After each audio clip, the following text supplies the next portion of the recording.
Hey guys, today I'm going to be talking about season 3 of Dexter. I know I am 17 years late on this, but I guess better late than never because I love this show so far. I wouldn't say season 3 is as good as 1 or 2, but it's still a very solid season of television.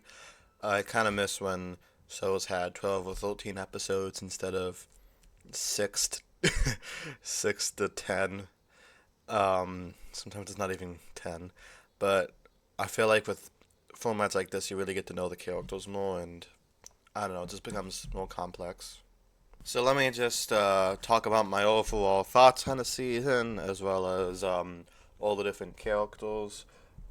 But yeah, very good season of TV, right, Momo? So most of the season centers on Dexter's relationship with Miguel Prado, played brilliantly by Jimmy Smits. I thought this was a nice role for Jimmy Smits because usually he plays the hero. This time he gets to play a villain, and not just any old villain. He's like insane, like very unstable, um, very prone to screaming, kind of campy in a way, but I think he's I think he makes it work. So very good threat to Dexter. Dexter kind of takes him under his ring and shows him how to be a serial killer who kills bad guys. But Miguel Prado's victims don't fit the same code that Dexter's victims fit. So this leads to many conflicts between the two of them. I really like how this was handled. I like how um, his ghost dad is like, "I told you so."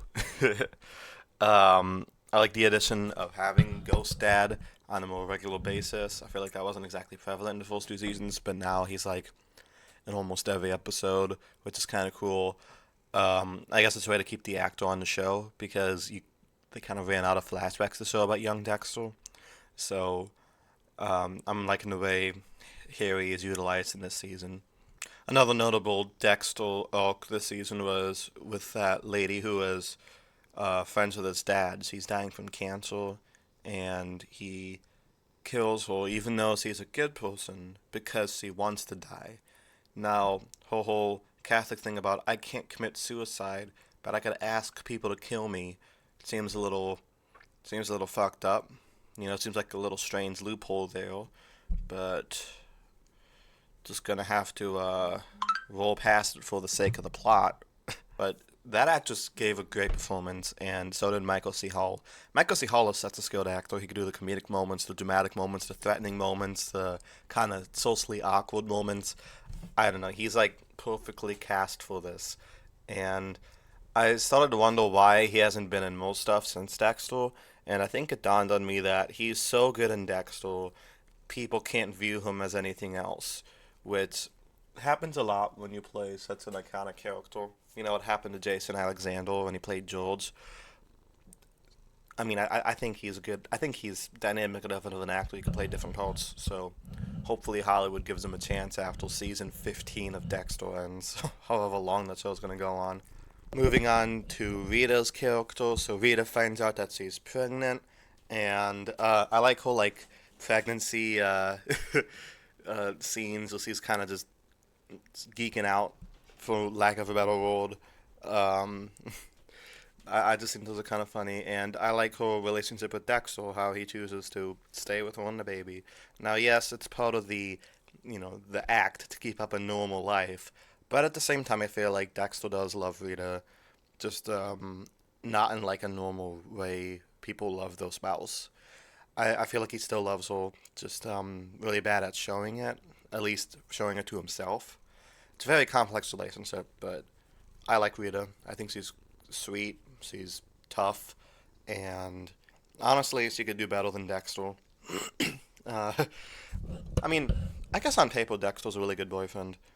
It's just that he kills people. But everybody has their flaws, right, Momo? Like this guy won't stop eating little pieces of paper on the desk. Moving on to Deborah, who continues to be my favorite on the show. She's not the brightest, but she's so honest. I I like how she doesn't pretend to be like somebody she's not. She's not afraid to curse at people. She's not afraid to speak up when she feels like something has to be said. I just like that amount of courage in her, and I think she's cool. I felt bad for her though, because it's like her third season in a row with a traumatic boyfriend. Season one, you had the ice truck killer. Season two, you had that 60-year-old man. In season three, you have that guy who was an informant, but he wasn't officially an informant because Quinn wanted to keep him off the books so he could keep using him, which is kind of fucked up from Quinn's end. But at least he apologized. But anyway, um, now she's dating him, and then it gets skinned by the tree trimmer skinner killer. So poor guy. But they seem to be happy in the end, so hopefully she's finally found somebody that is A, around her age, and B, not a psycho. Slim pickings these days, but sometimes you just gotta you just gotta accept that. Moving on to Masuka. I Season one and two, I didn't really like Masuka that much. Like he was kind of funny, but sometimes he was a little over the top. This season fleshes him out a little bit when he finds out that nobody respects him because of his obscene sense of humor, and I like how it makes him depressed. Like he thinks that people don't actually like him; they just treat him as like the real gross one, the class clown, if you will. But later he proves himself like, no, he's not just the guy who makes inappropriate jokes. He's also a very talented forensics analysis. And he proves that in front of everybody. And that's a really good scene for him. I like that. And the other people in the group start to respect him more. I think that's nice. Uh, I like that arc. And honestly, his crazy jokes are growing on me. I think he's charming in a way. Moving on to Lagrota, who is still not my favorite character. I feel like she's a little too pretentious in a way, and kind of she's not crooked, but she often uses situations to her advantage. But honestly, at least she did something competent this season. She caught on that uh, El Prado is a crazy nut job who killed her friend. So it's nice of her to put two and two together without Dexter's help. It shows like, okay, I could actually see this woman as a police captain instead of just an annoying bitch. But I feel like she softened a lot this season. I feel bad for her that her friend died this season right after her other friend died, Dokes. So she's obviously going through a lot of trauma here. And now her other friend, Miguel Prado, turns out to be a crazy maniac. So it's just kind of sad. I'm hoping she gets a win eventually. I did like that scene at the end where she gave Deb the promotion. I just think that's really sweet because she spent the first season and some of the second season being very mean to her for basically no reason, and now she's actually doing something. She's being sweet and complimenting her. I like that. Also, Deb's my favorite character, so that helps. Right. Moving on to Angel Batista, the man, the myth, the legend. I love that guy. He's not always the center of the show, but he's always there. He's always reliable. This season, he has a romance with a cop who pretends to be a hooker, but he didn't know that. He just thought she was a normal hooker. So she's like, "I'll let you off with a warning. I'm not going to tell the other police people."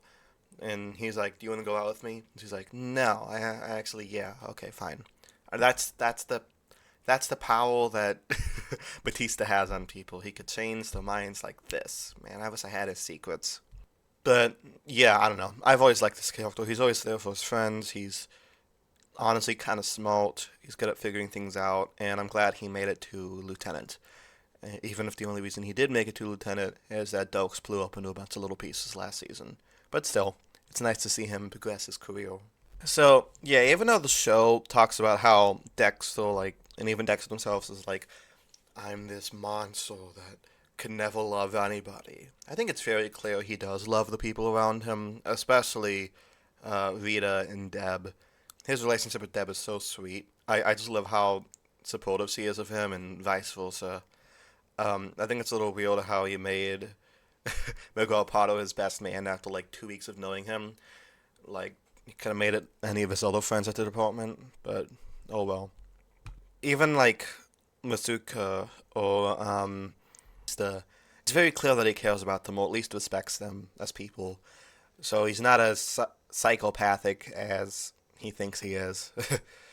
um, and this also shows him loosening his code a little bit, doing things that Ghost Harry wouldn't want him to do. Though that does lead to Miguel becoming a crazy lunatic. But honestly, he was always kind of creepy. So Dex was not the brightest. You know, he makes a lot of mistakes. So he's not this evil genius that even he thinks he is. But yeah, overall, very solid season. If I had to pick a favorite scene, it would be the confrontation between Dexter and Miguel on the top of the rooftop in episode 9 or 10, I think it is. That scene was amazing, intense, and shows off both actors' strengths. So let me know down in the comments what you guys thought of season 3 of Dexter, and I will review season 4 of Dexter sometime in the fall, because I only watch like one of these a week, because I have a bunch of other shows to watch. But honestly, I don't mind, because I like savoring this show, even if there was 10 seasons plus a spinoff. Until next time, peace.